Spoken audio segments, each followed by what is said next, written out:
for those of y'all just joining the call, we open these up to all of our Saltbox members across all locations. So now we've got Atlanta, Dallas, Seattle, LA.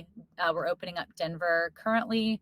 We just expanded our Atlanta location, and we've got several more coming next year. Super exciting. Another one in Dallas and another one in LA.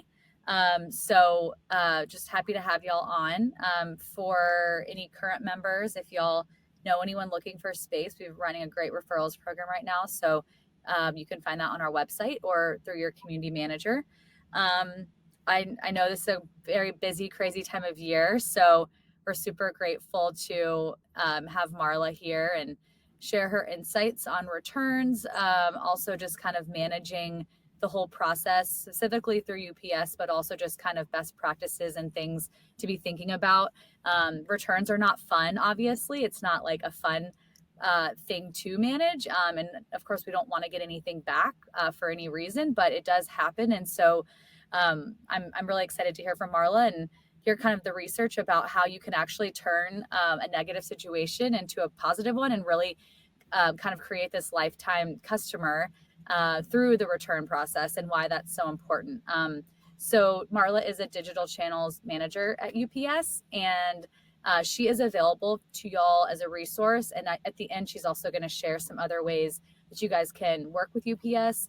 And as always, just here to kind of guide and be a resource. So thank you so much, Marla. Thank you. I will be monitoring the chat box. And like I said, if I pop back on your screen throughout, that might just clue you in that someone has a question. So if you could just pause and we'll go from there. And if you want to share down at the bottom, you can do that. Do you see that? Okay, awesome. Thank you. Okay, thank you. Welcome, everyone. You get to the proper slide here. Okay. Thank you, first of all, for allowing me to present to you. It's quite an honor. So I'm excited to talk to you about returns in a post-pandemic world. And, how has consumer behavior shifted since returns has started? And also, what to expect in peak in 2021. So what you'll learn today is I'm going to discuss what happened in peak 2020, a recap. I'm also going to discuss the trends that have forecasted for 2021, but also what's been happening in 2021. And as I know, we're here to talk about returns. We're going to focus on returns, consumer behavior, consumer trends, what your customers are looking for in a returns policy. And then we're going to finish up with some solutions to kind of bring it all together. So hopefully we can come away today with some ideas of what to do next, but also with a solution in place that where you can move forward. So let's talk about 2020.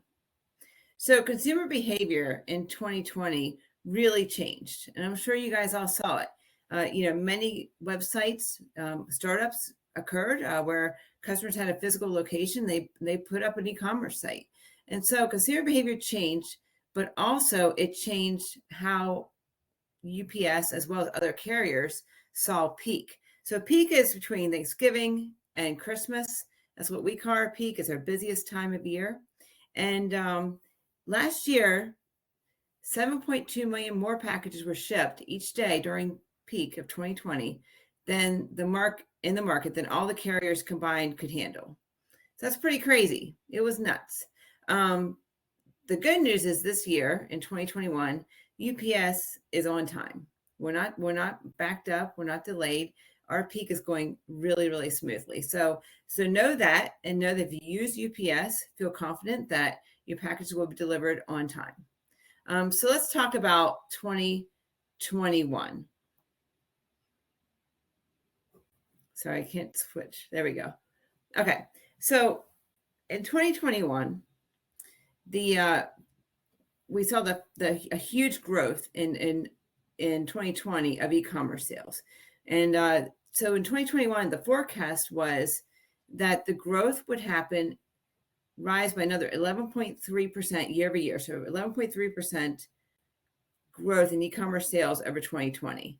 And that those sales would account for approximately 18.9% of the total industry of retail sales. And then where brick and mortar would rise by 0.9%. But what's interesting is that early indicators, and early indicators were like Cyber Weekend, is that actually Cyber Weekend was actually down compared to 2020. So the question is, what happened, and so really the whole point of this was customers started buying early. So a Deloitte study showed people had spent 85% of their holiday budget by Black Friday. And why is that? Because, we think about what happened with supply chain. And we think about the log jam that is happening with all the cargo ships out in the ports, and how consumers are a little worried because they went through 2020. They saw a lot of reliability issues.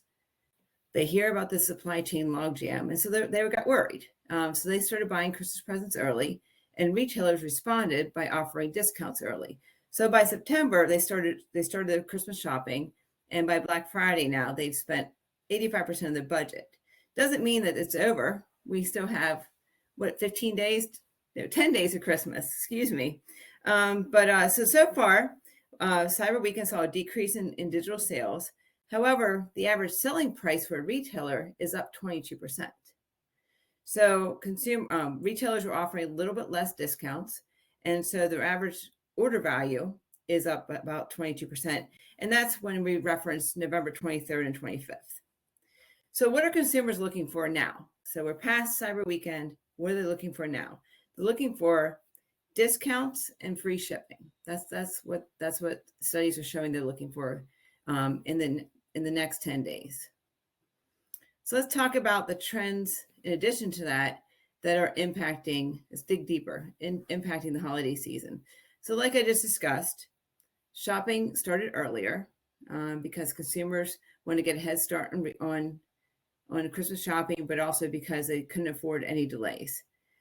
Secondly, is consumers are less forgiving of delays because they started earlier and because they, expect a retailer to show what's in stock.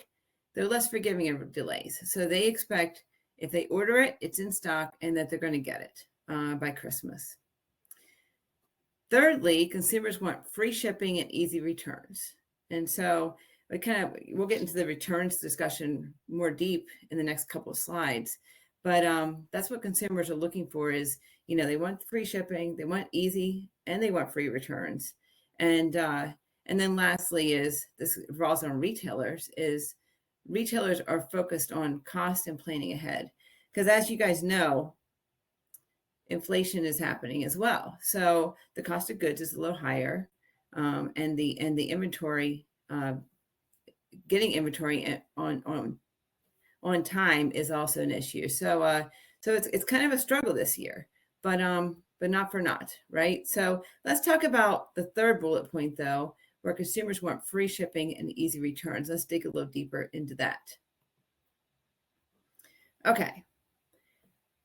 So consumers, like I said, they want fast, free, and easy shipping. Go ahead. Do you have a question? Hey, I just wanted to say I feel for y'all because I feel like as a consumer, a lot of times I might reach out to someone like a company I've ordered from, and the messaging is all kind of like, it's out of our hands sort of thing. And I think everyone's dealing with so much stress right now with the supply chain that they're sort of, I'm not saying they're lying, but I think a lot of them are putting a lot more blame on the carriers.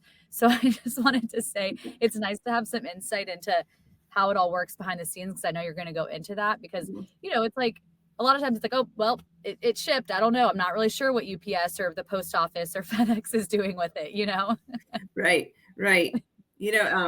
One thing I will say on that note is one thing I'm really proud about being a UPSer is compared to the other carriers, our on-time reliability during 2020 as well as 2021 has been top notch. We're winning every statistic, but it also it makes peak go smoother. When you don't have a backlog of items, you have less to. It just doesn't get overwhelming. So it's like an avalanche. You can picture a downhill rolling avalanche. So as long as you keep up with it, you Yeah, keep shoveling out. Yep. totally. Yeah. Thanks. So, so, so consumers, what are they looking for? They're looking for fast, free, and easy shipping and returns, right? So consumers also look at these items before they place the online order, and that's what's important, right? Is you get the consumer to your website, but for them to buy, there's a couple items that they always look for. So 81% of consumers look for free shipping.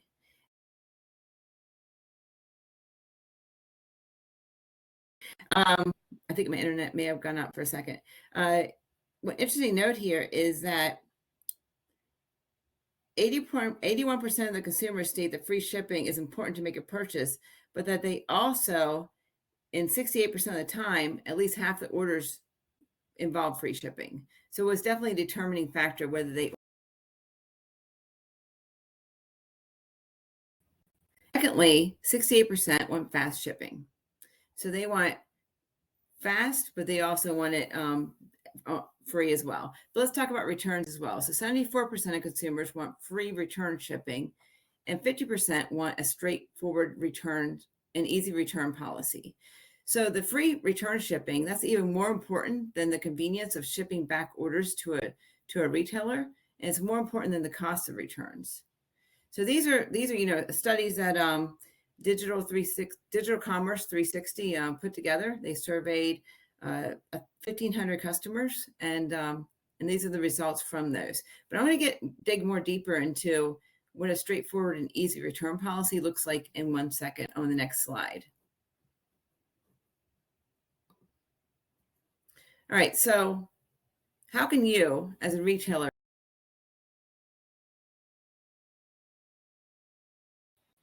so one is this, is besides offering free returns, right? So sometimes you're too small, you can't afford to, give away the cost of shipping the item back. But one thing you can do is extend your return window. So a lot of consumers look for, after the holidays especially, for a longer returns window, meaning if they bought a gift, they need some time to return it if it wasn't perfect. So one way is to extend your returns window to the end of January.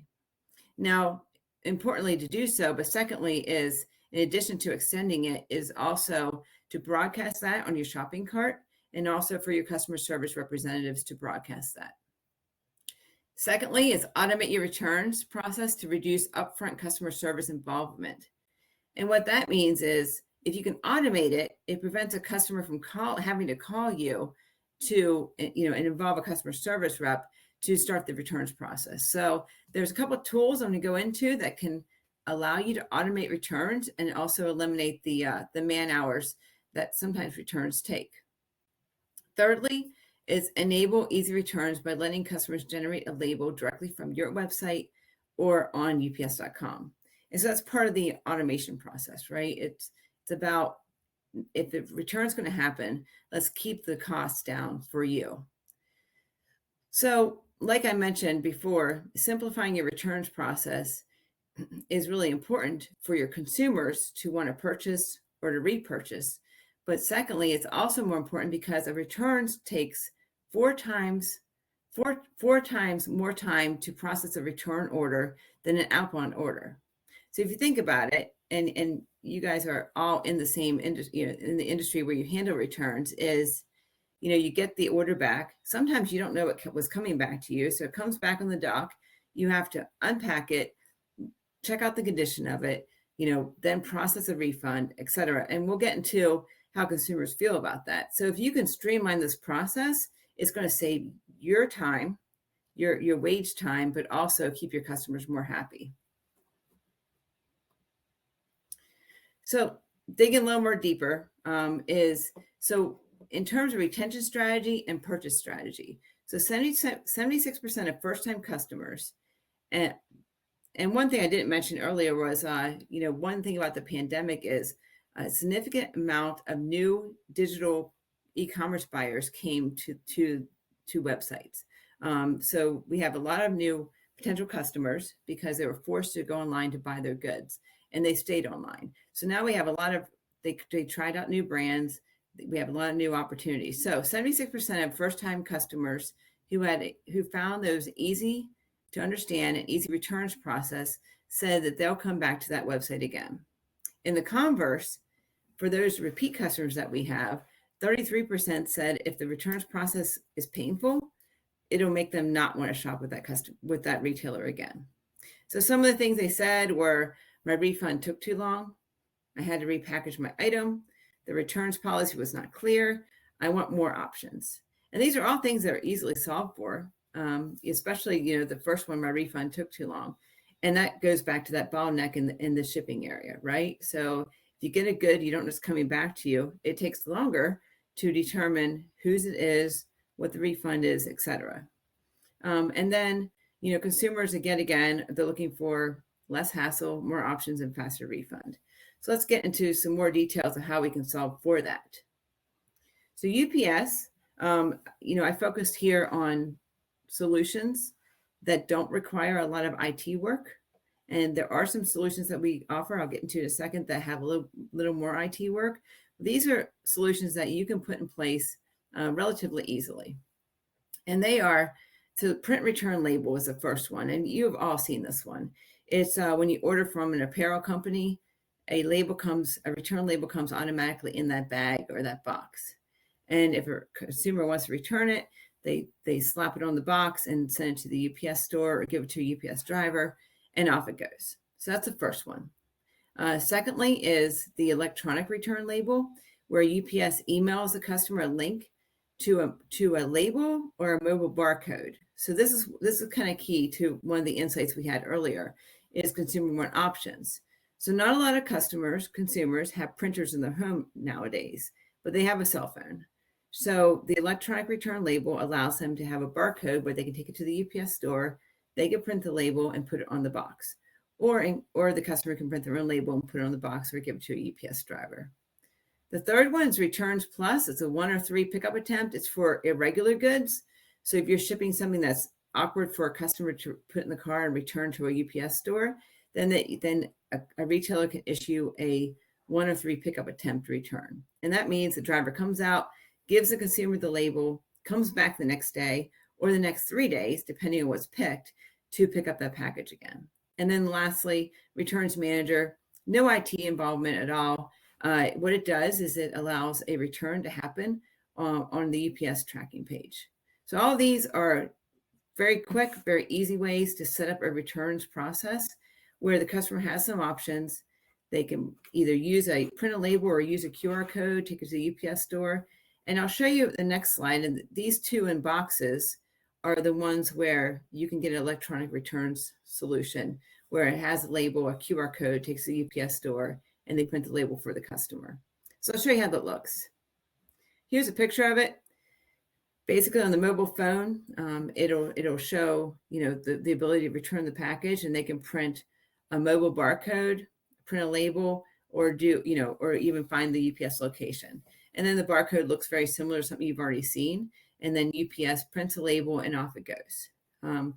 And these solutions are relatively easy to stand up, again, and require little IT solutions. But let's say that your returns are a little higher and you want something more robust. Well, UPS has a program called Digital Connections. And what Digital Connections do, you'll notice here, it has a whole gamut of solutions. It focuses on returns, e-commerce platforms, digital marketing, shipping, etc. So what UPS did was we recognized years ago that our customers need more than just shipping from point A to point B. They need help.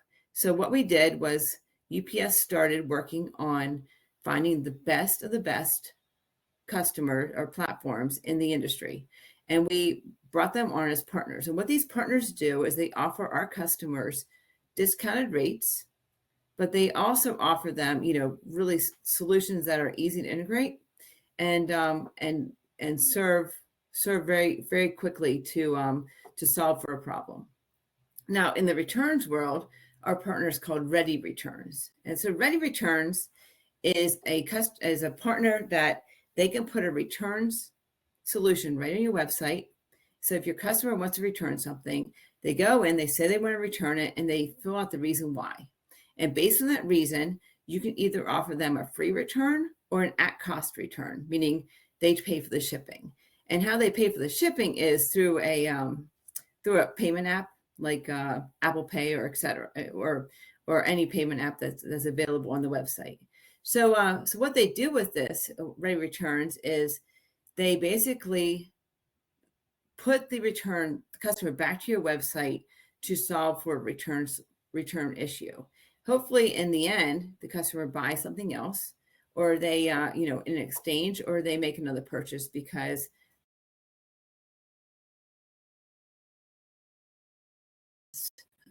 they ship water garden supplies, and so water garden, like a koi pond or supplies, and small company, but rather, medium-sized company, one owner. And he decided to move forward because his returns policy previous to this wasn't easy. He knew it wasn't easy. The customer had to call in, ask for a return. They issued an RMA number, sent them a label. And he's like, you know what? I see a benefit in getting the customer back to my website because oftentimes they ordered the wrong part or they ordered. He implemented actually Ready Returns, and he saw a gain. He didn't see definitely a loss. He knew he would get more returns, but he also saw the opportunity to remarket his customers. And so that's just one idea of how returns cannot be such a negative, but can really help with a solution. Now, one thing I will say is digital connections. Depending on the customer, our customer size, we can offer some support in helping with the cost of these solutions. Customer size is enough that we can offer some support in paying for some of these solutions.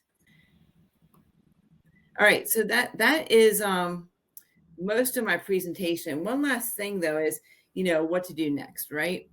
So UPS has a products page. It's the returns product page is a link right there for it. You can go on there and learn more about what I just covered.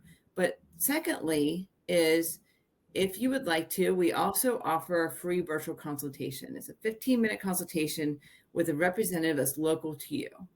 So this would be the next step in terms of moving forward to finding a solution that makes sense for you. Any of these 5 solutions I mentioned or others are available. And our account managers are very well equipped to learn more about you and solve for those. What questions do we have? Hey, it's Leslie. So I just want to make sure I understood. So, like, under this big umbrella of services y'all offer, like one of them being like digital marketing support, you can also go specifically for the Ready Returns, or you could potentially like work with UPS on other items. It's not really directly related to like the logistics and shipping. Is that correct?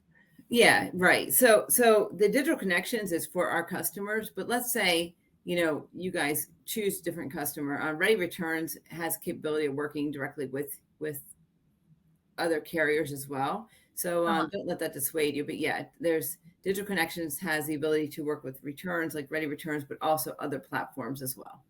Cool. Yeah, so I just shared the link for the 15-minute virtual consultation. And then for anyone that's on this call or listening to this call, I guess after the fact for the recording, the easiest way to get the link, Marla, just go to solutions.ups.com. Yeah, that should be the solutions page is a really good way to find it, definitely. Okay. And then they'll find the schedule a 15-minute virtual consultation as well. Great. So there's a couple different places on ups.com you'll find it, but the solutions page is the one I know is the easiest to find right now. Great. Does anyone else on the call have any questions? I don't see any coming in on the chat or anything. I think we're good. Okay, perfect. Yeah, and then again, the virtual next step would be if you want to talk more about returns with UPS, the virtual consultation is the way to go. It's a local person who deals with things like this all the time. Yeah, sweet. And I just a little bit of a shameless plug for Saltbox here, since we do have quite a few Saltbox members on the call. There's the piece of returns that Marla kind of touched on. And then there's the piece of returns behind the scenes, like the receiving of the product, sorting through all of it, figuring out if it's good product that you can still use, or, all of that stuff. So, please lean on the Elastic workforce and members of our staff at Saltbox to help you with that. If that part of it feels overwhelming, like, we're happy to help any way that we can there as well. And our team will work with you and train in your suite with you and like learn exactly how you would like it done. And that's just a nice way that we can kind of partner together.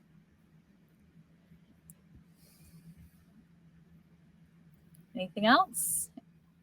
No, I am good. I appreciate the time. I appreciate the opportunity to speak to everyone. And if there are questions, pop them in the chat, and happy to answer anything I may have missed. Great. Thank you. Do you have any more slides that you wanted to show, or was this it? No, that's it. The last slide is a thank you slide. So great. I'm good. Thank you. Awesome. Well, thank you guys for joining. We'll go ahead and sign off. It's very sad to say this is our last concrete conversation session of 2021. I think that we will likely be pausing for Q1, but we will definitely get these back up and running. And as always, would love any feedback that y'all have along the way. You can share that with me directly, or support@saltbox.com. And I guess that's it. And thanks again, Marla. Y'all have a great day and a great holiday and a great rest of the year. You as well. Thank you. Take care, everybody.